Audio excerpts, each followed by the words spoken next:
Hello, selamat datang kembali di channel Terlelap. Bersama aku, Nesa. Senang sekali bisa menemanimu lagi dalam perjalanan menyelami isi planet yang kita tinggali ini.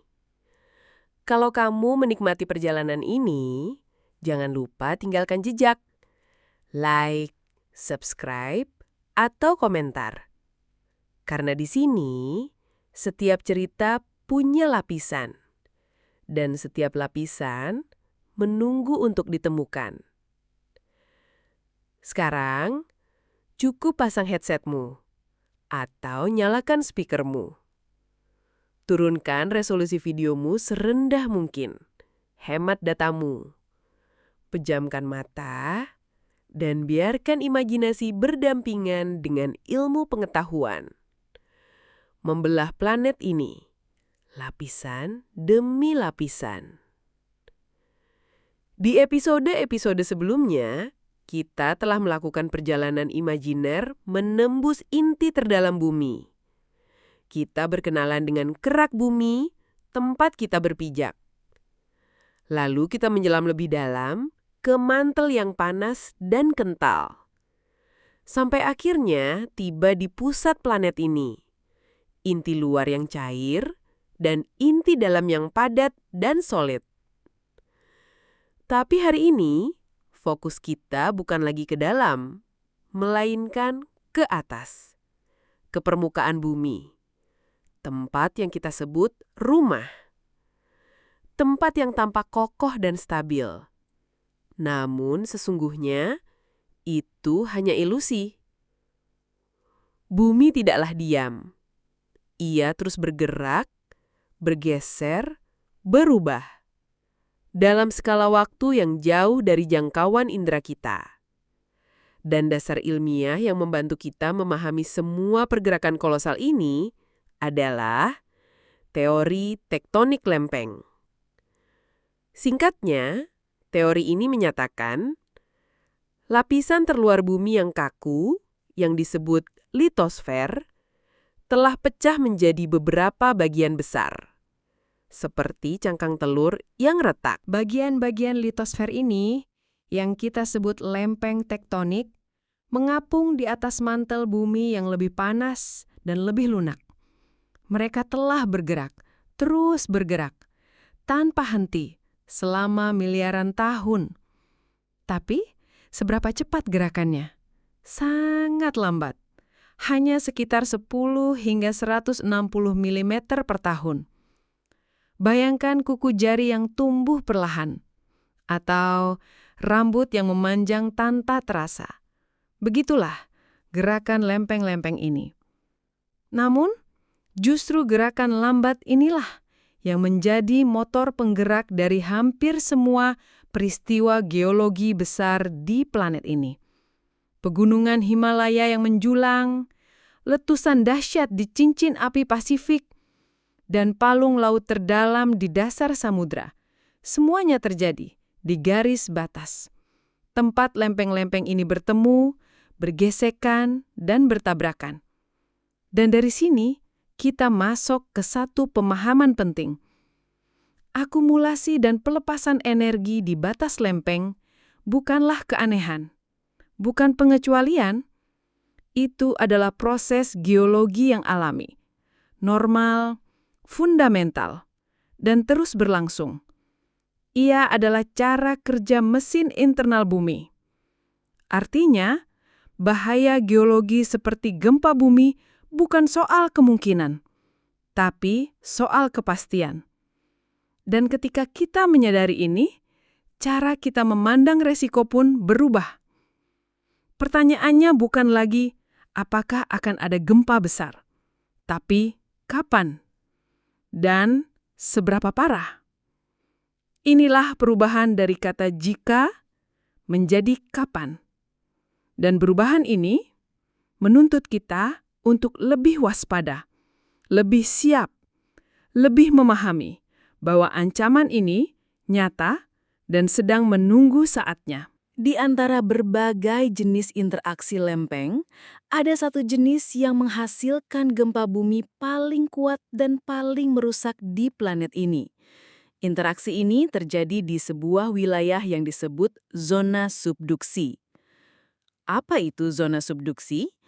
Ini adalah sebuah proses geologi di mana dua lempeng tektonik bertabrakan dan salah satu lempeng, biasanya lempeng samudra yang lebih padat dan lebih berat, meluncur atau menunjam ke bawah lempeng lainnya, masuk kembali ke dalam mantel bumi yang panas. Di zona subduksi inilah gempa bumi raksasa yang kita sebut megatrust terjadi. Nama megatrust sendiri sudah memberi petunjuk. Mega berarti sangat besar dan trust berarti dorongan. Ini merujuk pada sesar atau patahan dorong raksasa yang terbentuk di sepanjang bidang kontak antara dua lempeng yang bertabrakan. Gempa bumi megatrust adalah peristiwa pelepasan energi yang luar biasa dahsyat. Namun, bahayanya tidak berhenti di situ. Guncangan hebatnya dapat memicu serangkaian bencana lain, tsunami yang merusak, letusan gunung berapi di daratan, hingga tanah longsor dalam skala besar. Mengingat potensi destruktifnya yang luar biasa, terutama di wilayah pesisir yang padat penduduk seperti di banyak bagian Asia Tenggara, memahami dan mengkomunikasikan risiko megatrust bukan lagi sekadar upaya akademis. Ini adalah sebuah keharusan mutlak untuk keselamatan publik, untuk membangun ketahanan masyarakat, dan untuk melestarikan kehidupan serta infrastruktur yang telah kita bangun. Jadi, bagaimana sebenarnya sebuah gempa megatrust terjadi? Apa yang terjadi jauh di kedalaman sana, di mana dua lempeng raksasa saling mengunci selama ratusan tahun sebelum akhirnya melepaskan seluruh energinya dalam satu hentakan. Untuk memahaminya, kita harus melihat lebih dekat pada anatomi dari lempeng tektonik itu sendiri. Lapisan luar bumi yang disebut litosfer terdiri dari pecahan-pecahan besar yang terus bergerak. Kita menyebutnya lempeng-lempeng tektonik. Dan berdasarkan jenis keraknya, litosfer ini dibagi menjadi dua, kerak samudra dan kerak benua. Kerak samudra membentuk dasar lautan. Ia tipis, namun padat, kaya akan elemen berat, dan terbentuk di pusat penyebaran dasar laut. Sementara itu, kerak benua adalah tempat kita berpijak. Ia lebih tebal, namun juga lebih ringan. Perbedaan kepadatan ini menjadi kunci utama. Ketika lempeng samudra bertabrakan dengan lempeng benua, yang lebih berat akan kalah. Lempeng samudra pun menunjam ke bawah, masuk ke dalam mantel bumi. Inilah proses yang kita sebut subduksi. Sekarang bayangkan dua raksasa. Mereka saling mendorong tanpa henti, menekan satu sama lain dengan kekuatan luar biasa. Di kedalaman yang sangat dalam, di mana panas dan tekanan begitu tinggi, batuan menjadi lebih lunak. Dan mereka bisa meluncur melewati satu sama lain dengan mulus. Namun, semakin mendekati permukaan, kondisinya berubah drastis. Di kedalaman kurang dari 25 km, batuan menjadi lebih dingin, lebih kaku, dan gesekan antar lempeng menjadi sangat besar. Hingga akhirnya, bidang kontak antara keduanya menjadi terkunci. Terkunci. Itulah kata kuncinya. Meskipun lempeng-lempeng ini terus bergerak, menekan satu sama lain tanpa henti, bagian yang terkunci menghentikan pergerakan mulus. Bayangkan dua balok amplas kasar yang coba kamu dorong satu sama lain. Alih-alih meluncur, mereka macet, menahan, mengeras, membangkang. Akibatnya, energi yang seharusnya dilepaskan secara bertahap malah mulai terakumulasi. Lempeng benua yang berada di atas pun mulai tertekan. Perlahan, ia berubah bentuk. Deformasi. Coba bayangkan ini. Sebuah penggaris plastik. Salah satu ujungnya kamu tekan ke meja. Lalu kamu dorong bagian tengahnya. Apa yang terjadi? Ia membengkok. Dan dalam bengkokan itu, tersimpan energi elastis yang terus bertambah. Hal yang sama terjadi di kerak bumi. Selama puluhan, bahkan ratusan tahun, lempeng benua terus ditekan oleh lempeng samudra yang menunjam. Ia membengkok, ia meregang, mengumpulkan tegangan elastis, seperti pegas raksasa yang dikompresi perlahan tanpa henti. Proses akumulasi energi yang begitu lambat dan nyaris tak terlihat ini dijelaskan oleh satu teori penting dalam seismologi, yaitu teori rebound elastis atau elastic rebound theory. Teori ini lahir dari pengamatan terhadap gempa besar San Francisco tahun 1906. Intinya, batuan di kedua sisi patahan perlahan-lahan berubah bentuk karena dorongan gaya tektonik. Mereka menyimpan energi. Dan deformasi ini terus berlangsung, hingga akhirnya tegangan itu melampaui kekuatan gesekan yang selama ini menahannya. Dan ketika itu terjadi, jepret. Dalam hitungan detik, kadang menit, seluruh energi elastis yang tersimpan selama berabad-abad dilepaskan secara tiba-tiba. Ketika bidang sesar yang terkunci itu akhirnya pecah, maka pergeseran terjadi. Cepat, brutal, tak terhentikan. Lempeng benua yang selama ini membengkok, akhirnya memantul kembali. Ia rebound ke posisi yang lebih rileks. Dan dalam pantulan itu, terlepaslah energi dalam jumlah yang luar biasa besar. Pelepasan energi inilah yang kita rasakan sebagai gempa bumi. Energinya menjalar ke segala arah, merambat melalui kerak bumi dalam bentuk gelombang seismik. Dan ketika gelombang itu mencapai permukaan, terjadilah guncangan yang bisa mengguncangkan dunia.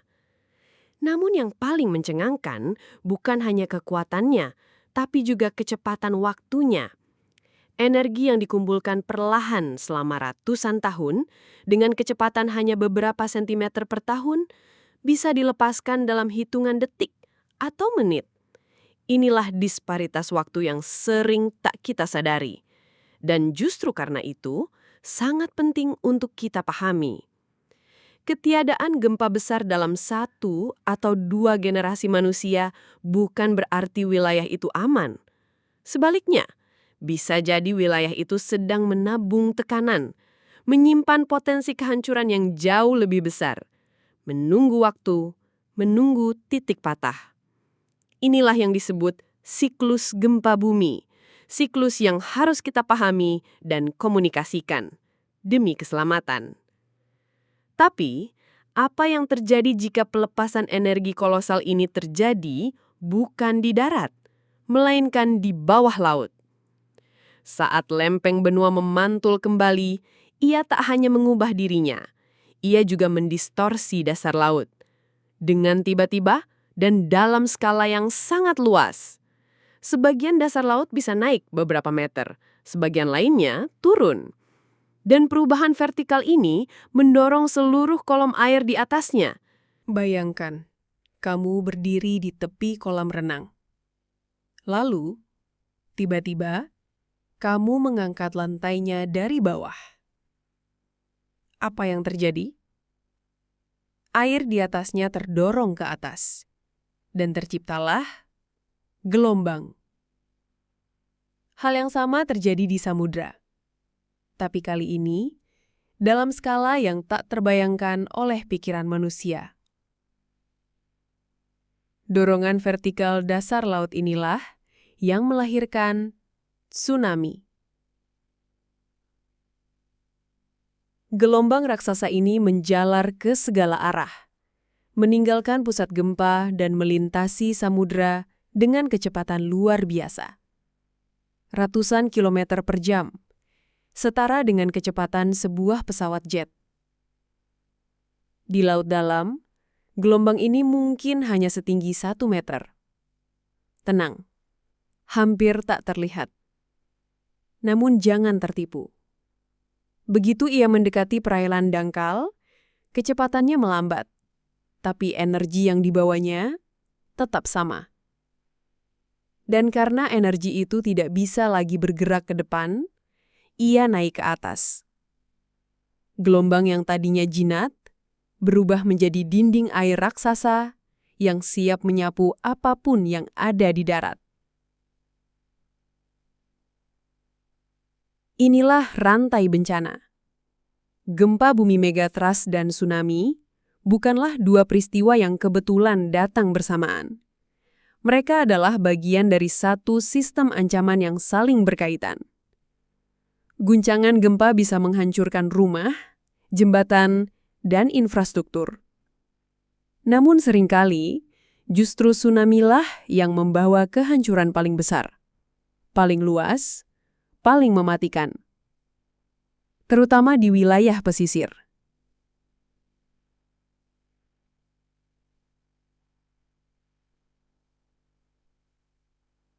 Dan sekarang, untuk benar-benar memahami betapa dekatnya ancaman ini, kita perlu melihat ke halaman belakang kita sendiri.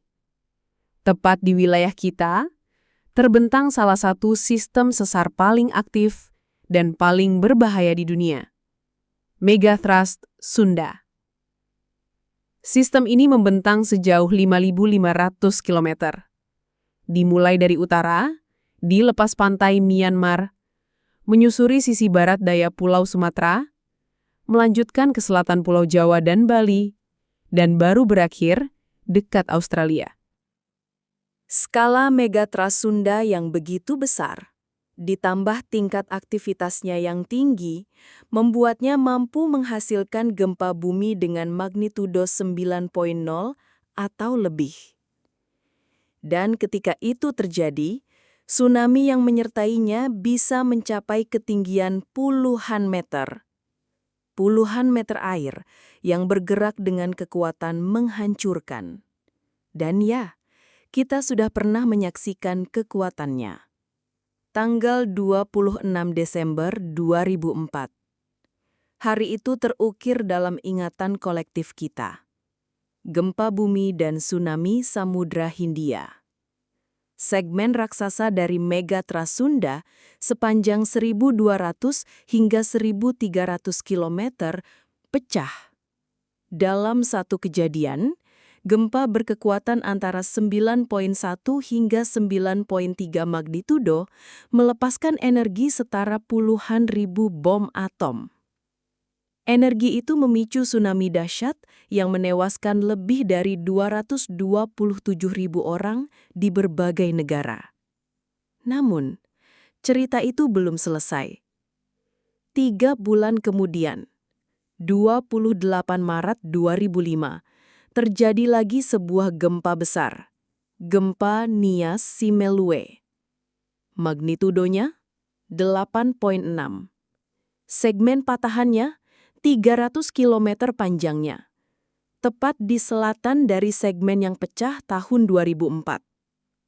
Dan ini bukan kebetulan. Para ilmuwan meyakini gempa Nias Simeulue dipicu oleh perubahan tegangan yang disebabkan oleh gempa besar sebelumnya. Inilah konsep penting yang harus kita pahami. Perpindahan tegangan. Bayangkan sebuah rizit lam panjang yang tersendat. Ketika kamu paksa buka satu bagian macet berikutnya justru menerima lebih banyak tekanan. Lebih rentan, lebih siap untuk ikut terbuka. Hal serupa terjadi pada sistem sesar. Satu gempa besar bukan akhir dari tekanan. Hanya perpindahan. Dari satu segmen ke segmen lain. Pecahnya segmen Sumatera Andaman tahun 2004 meningkatkan tegangan di segmen yang masih terkunci di selatannya, yaitu Nias Simeulue. Segmen itu menjadi matang, siap pecah. Dan tak lama kemudian, iya, benar-benar pecah. Kita tidak bisa lagi melihat sesar megatrust sebagai potongan-potongan yang berdiri sendiri.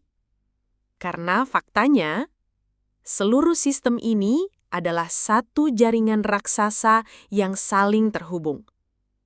Jika satu bagian terguncang, bagian lainnya akan ikut terpengaruh. Tegangan berpindah, risiko menjalar. Dan studi kasus dari Megatrust Sunda memberi kita bukti nyata tentang konsep penting, yaitu siklus gempa bumi. Contohnya apa? Gempa Nias Simeulue tahun 2005 ternyata sangat mirip dengan gempa besar yang terjadi di area yang sama pada tahun 1861. Dua peristiwa dipisahkan oleh waktu lebih dari 1 abad, tapi terjadi di lokasi yang sama, dengan pola yang sama. Artinya, segmen tersebut mengakumulasi tegangan selama 100 tahun lebih, dan ketika waktunya tiba, energi itu dilepaskan. Siklusnya berulang, lagi dan lagi. Tapi bagaimana dengan gempa besar tahun 2004? Apakah itu yang pertama kali? Disinilah ilmu paleoseismologi memainkan peran yang sangat penting. Paleoseismologi adalah ilmu yang menelusuri gempa bumi masa lalu, jauh sebelum manusia punya alat pengukur. Jauh sebelum ada seismograf. Jauh sebelum ada catatan sejarah. Para ilmuwan meneliti lapisan tanah kuno, cincin pertumbuhan pada terumbu karang, dan jejak tsunami yang terkubur dalam sedimen. Melalui bukti-bukti inilah, mereka menemukan sesuatu yang mengejutkan. Gempa dengan skala yang mirip tahun 2004 juga pernah terjadi di Megatras Sunda sekitar tahun 1290 hingga 1400 Masehi. Memahami konteks historis dari gempa-gempa masa lalu bukan sekadar nostalgia geologi. Ini sangat krusial.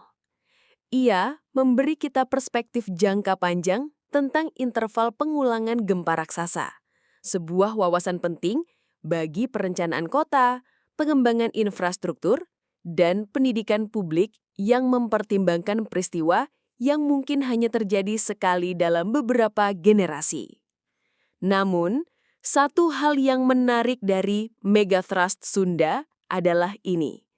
Tidak semua segmennya berperilaku sama. Segmen Sumatera memiliki sejarah panjang gempa-gempa dahsyat, termasuk yang terjadi tahun 2004.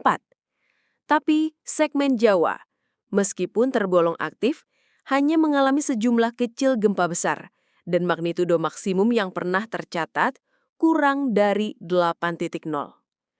Mengapa perbedaannya begitu mencolok? Jawabannya tersembunyi jauh di dasar laut, dalam detail-detail geologi yang halus, tapi sangat menentukan.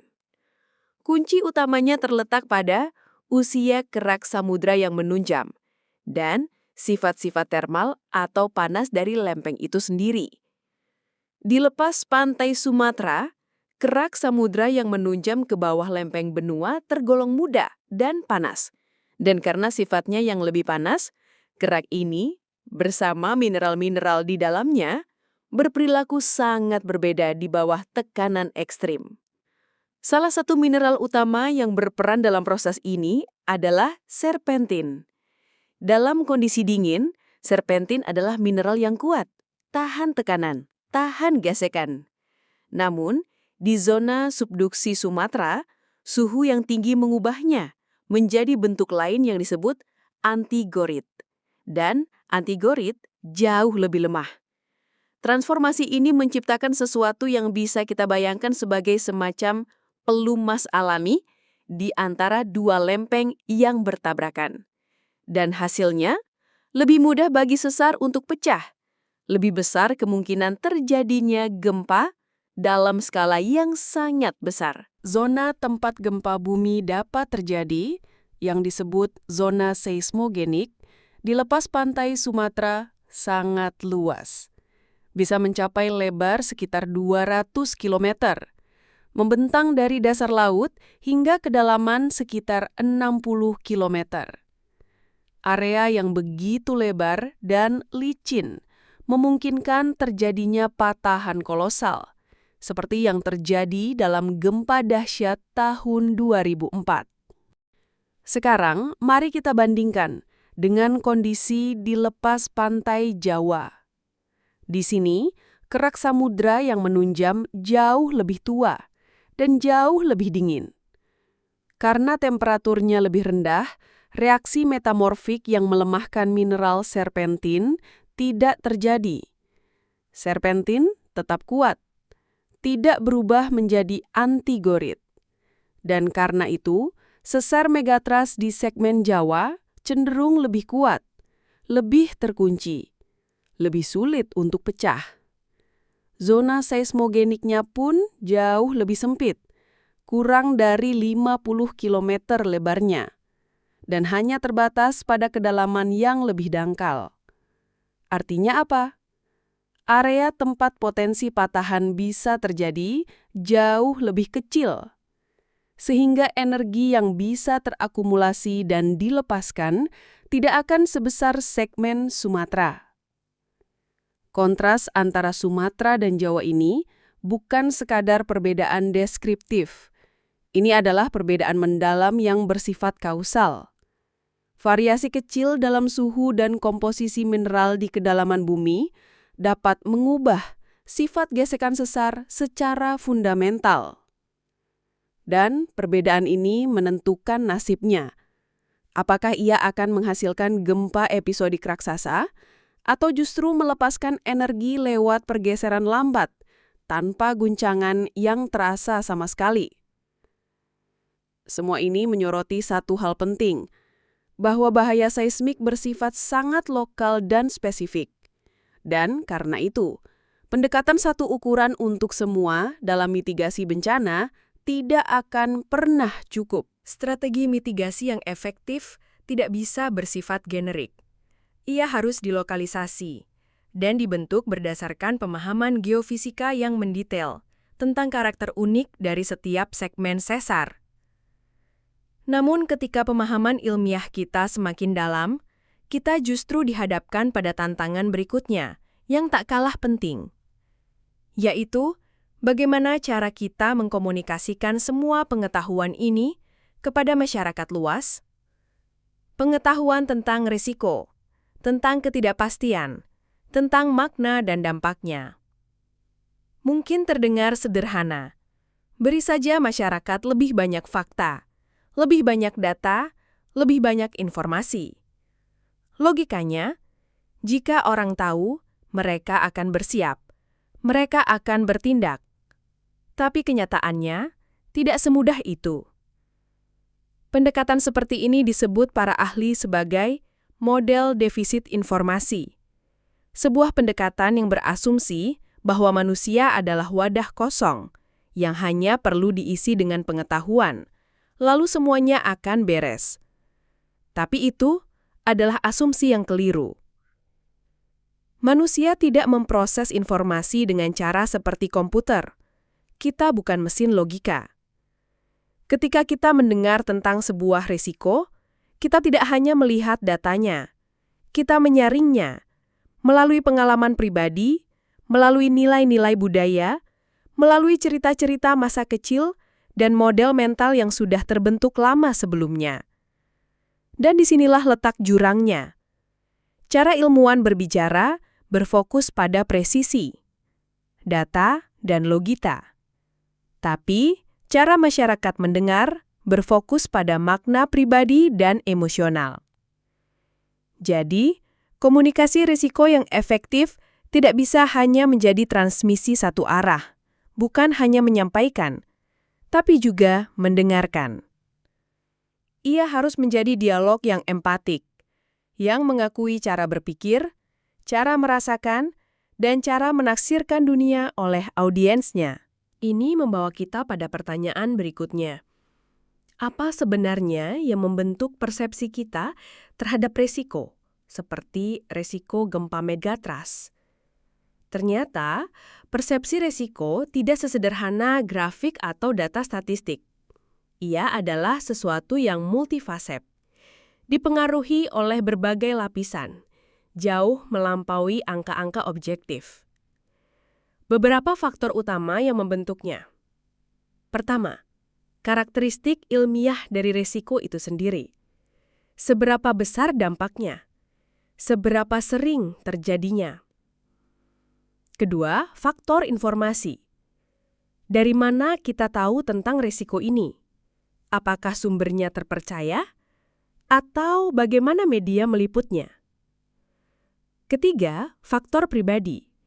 Usia kita, jenis kelamin, tingkat pendidikan, dan seberapa besar kepercayaan kita pada otoritas. Dan faktor kontekstual. Lingkungan sosial, budaya tempat kita dibesarkan, sejarah daerah tempat kita tinggal. Semua elemen ini menciptakan satu fenomena menarik. Manusia seringkali melebih-lebihkan resiko dari peristiwa langka tapi dramatis, seperti serangan hiu. Tapi, di saat yang sama, kita justru meremehkan ancaman yang jauh lebih umum dan mematikan, seperti penyakit jantung, atau bencana alam yang belum pernah kita alami secara langsung. Dan disinilah tantangan paling kritis bagi kesiapsiagaan bencana. Studi menunjukkan, persepsi resiko seseorang seringkali tidak memiliki pengaruh langsung pada tindakan perlindungan yang mereka ambil. Inilah teka-teki besar kita. Sadar akan resiko saja tidak cukup. Kesadaran belum tentu melahirkan tindakan.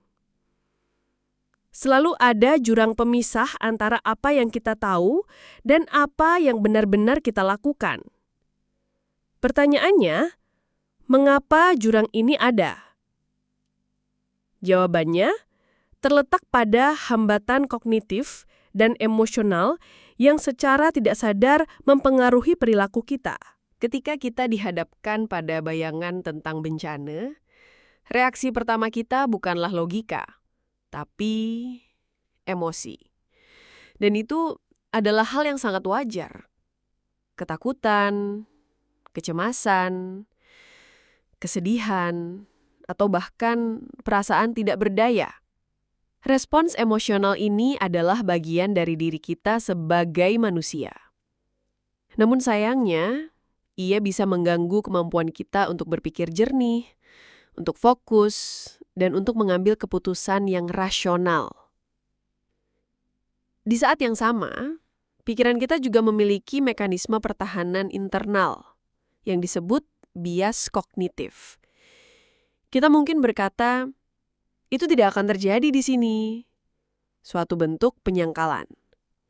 Atau, ya mungkin akan terjadi, tapi bukan pada saya. Bias optimisme. Atau bahkan, bencananya terlalu besar. Aku tidak bisa melakukan apa-apa. Jadi, untuk apa mencoba? Perasaan tidak berdaya. Semua ini adalah penghalang. Mereka menciptakan jarak antara kesadaran dan tindakan. Disinilah komunikasi memainkan peran yang sangat penting. Bukan hanya soal menyampaikan data, tapi juga soal membingkai pesan dengan cara yang dapat dipahami dan dirasakan. Salah satu alat paling kuat dalam komunikasi adalah metafora. Kita sering mendengar ungkapan seperti kebakaran hutan yang melanda atau badai yang mengamuk. Metafora seperti ini mempersonifikasi bencana, mengubahnya menjadi musuh yang bisa dipahami dan diwaspadai. Dan memang, metafora seperti ini telah terbukti meningkatkan persepsi resiko. Namun, ini adalah pedang bermata dua. Metafora yang dipilih dengan tepat bisa memotivasi tindakan. Tapi jika salah memilih, ia justru bisa memicu kepanikan atau membuat orang merasa lumpuh oleh ketakutan. Inilah sebabnya, komunikasi bencana yang efektif harus dirancang dengan hati-hati. Bukan hanya untuk menyampaikan fakta, tapi juga untuk mengelola respons emosional dengan bijak.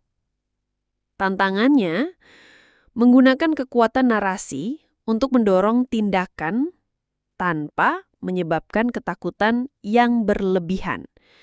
Ini bukan sekedar soal teknik. Ini soal keseimbangan. Dan ini adalah soal etika. Jika sekadar menyajikan fakta tidak cukup, lalu apa strategi yang benar-benar efektif? Jawabannya, pendekatan yang lebih manusiawi. Pendekatan yang berakar pada cara otak kita secara alami memproses dunia, melalui cerita, melalui koneksi, dan melalui kepercayaan. Salah satu metode komunikasi paling efektif sepanjang sejarah manusia adalah penceritaan, atau dalam istilah ilmiah, narasi. Otak manusia tidak dibentuk untuk menghafal tabel data, tapi ia sangat mahir dalam mengingat cerita. Sebuah fakta yang ditanamkan dalam narasi yang kuat lebih mudah diingat, lebih mudah dipahami, dan yang paling penting, lebih mungkin direspon. Lalu, seperti apa bentuk cerita ilmiah yang efektif? Biasanya, ia memiliki 3 elemen utama, yaitu pemain utama, tokoh sentral dari cerita ini. Dalam kasus kita, itu bisa saja lempeng-lempeng tektonik itu sendiri. Yang kedua, perjuangan yang menghancurkan. Sebuah konflik atau masalah besar, seperti tegangan yang terus terakumulasi di sepanjang sesar yang terkunci. Yang ketiga, cara perjuangan itu diatasi. Disinilah konsep ilmiah muncul. Misalnya, teori rebound elastis. Dengan membingkai fenomena ilmiah yang kompleks sebagai sebuah kisah yang bergerak, kita mengubah data mentah yang abstrak menjadi sesuatu yang bisa dihubungkan dan yang lebih penting, dirasakan. Narasi ilmiah yang baik tidak hanya memicu pemahaman, ia membangun hubungan emosional. Ini adalah pergeseran besar dari sekadar menginformasikan menjadi menghubungkan. Dan di sanalah terletak kekuatan komunikasi sains yang sesungguhnya. Selain narasi, ada satu alat komunikasi lain yang sangat ampuh, metafora dan analogi. Metafora membantu kita menjelaskan konsep yang rumit dengan cara yang akrab dan membumi. Ketika kita mengatakan sesar yang terkunci itu seperti pegas yang dikompresi, kita sedang menjembatani kesenjangan antara terminologi ilmiah dan bahasa sehari-hari. Namun, seperti yang telah kita bahas sebelumnya, kekuatan ini datang dengan tanggung jawab etis. Metafora bisa memudahkan pemahaman, tapi juga bisa menyesatkan jika tidak digunakan dengan hati-hati. Karena itu, ada beberapa pedoman penting yang harus diikuti.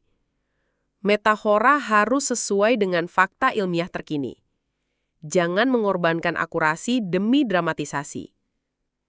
Bahasa yang digunakan harus diterima secara sosial. Jangan hindari kiasan yang bisa menyinggung atau menimbulkan stigma. Dan yang paling penting, harus ada transparansi. Komunikator perlu menjelaskan bahwa ini adalah sebuah metafora dan menyampaikan batasannya dengan jelas. Penggunaan simil juga bisa membantu.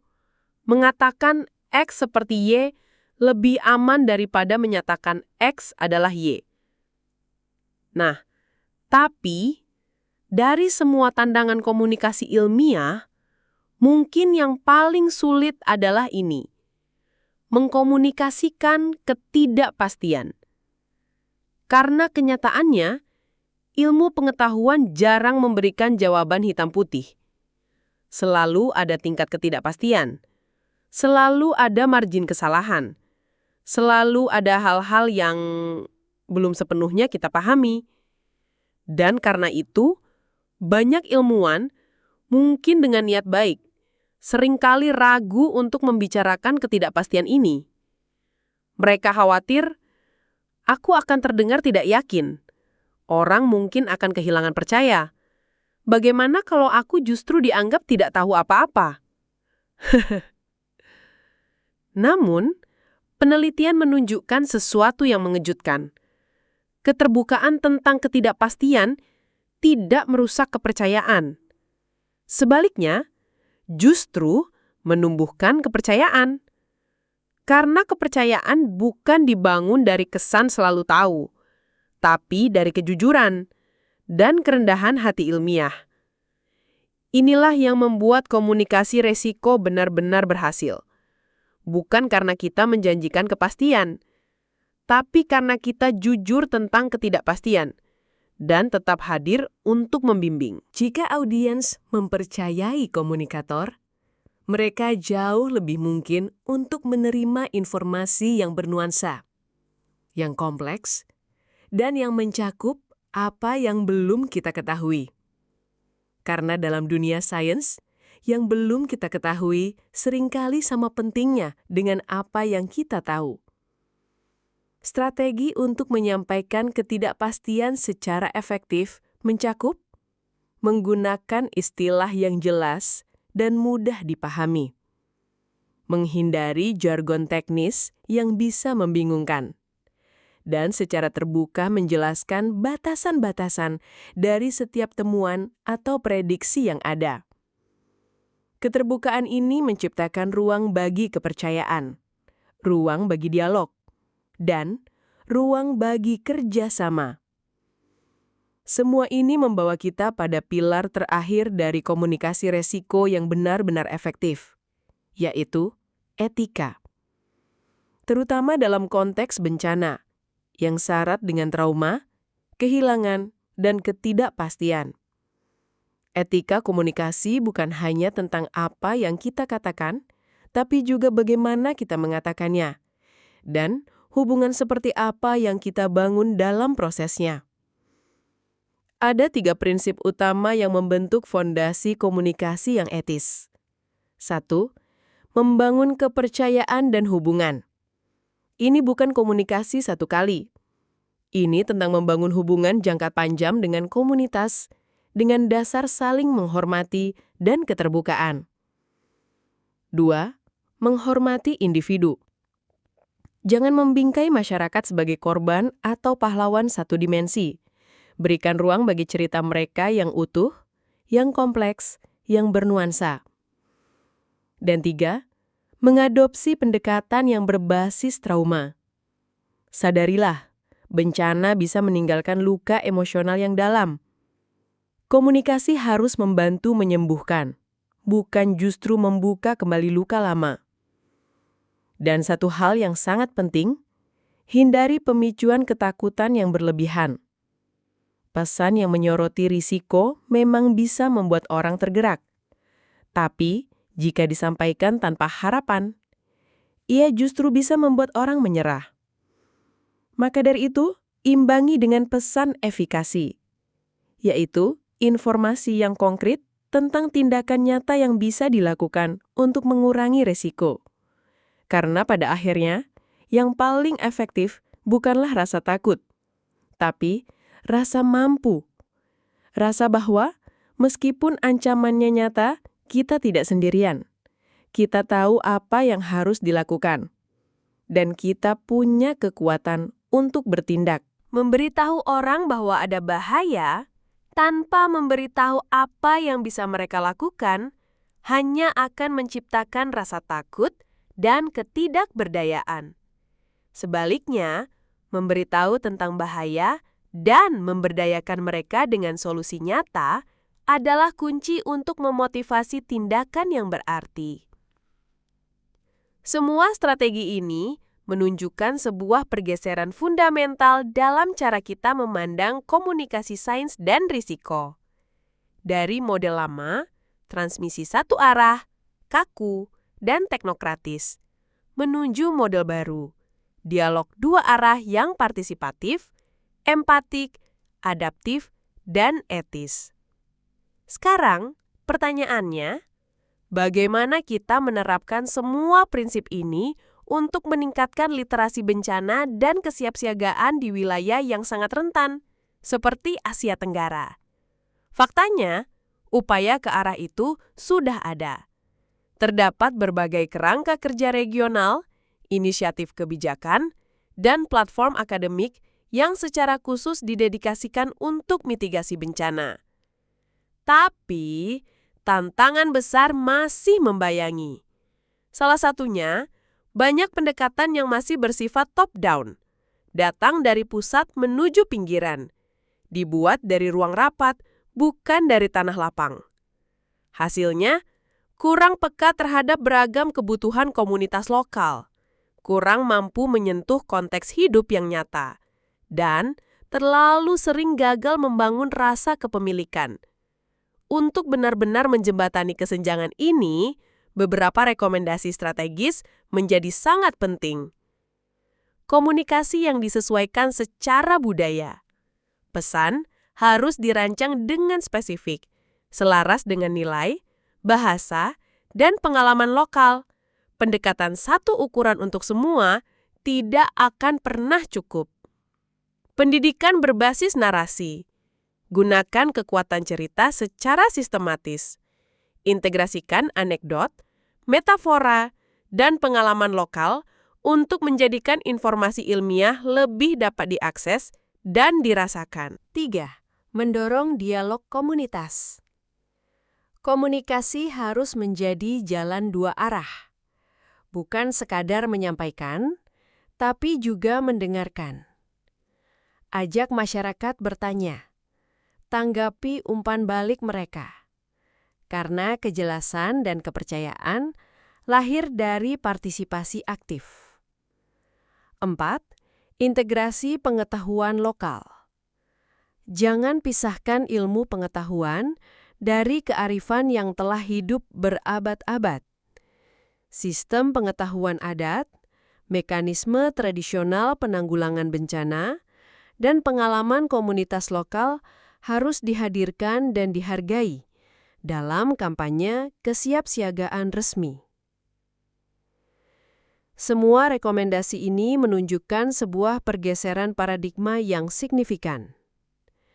Literasi dan kesiapsiagaan bencana bukanlah proses satu arah, di mana para ahli mentransfer informasi ke publik, lalu berharap terjadinya perubahan.